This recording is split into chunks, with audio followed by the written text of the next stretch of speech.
Welcome to Smart Optometry. Please subscribe us and press the bell icon for our all tutorials.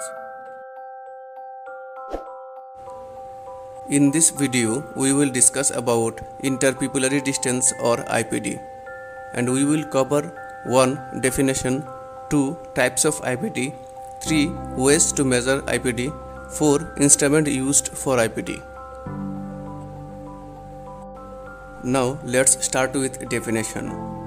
The anatomic IPD is the distance from the center of one pupil to the center of other pupil measured in millimeter.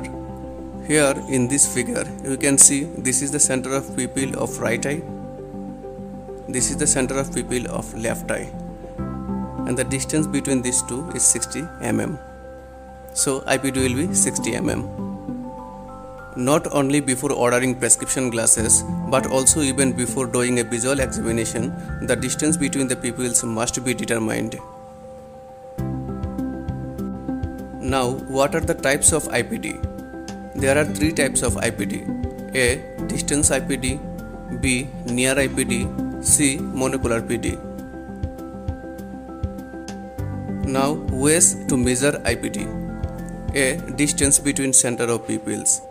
Here in this figure you can see this is the center of pupil of right eye and this is the center of pupil of left eye, and the distance between these 2 points can be considered as IPD.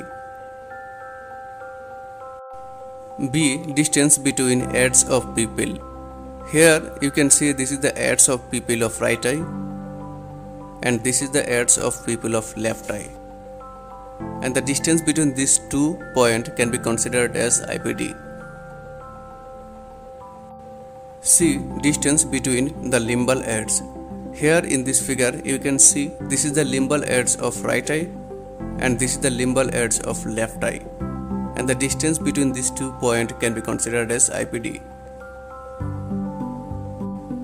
D. Distance between the exocanthus and endocanthus.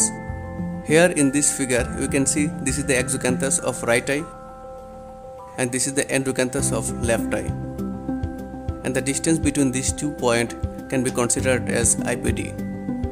Among all these methods, distance between the center of pupils is the most accurate method. Now, instrument used to measure IPD. A. Normal millimeter scale. Here you can see the normal millimeter scale. B. Pupillometer. Essilor pupillometer, Popcorn 5 pedometer. Here you can see an example of pupillometer.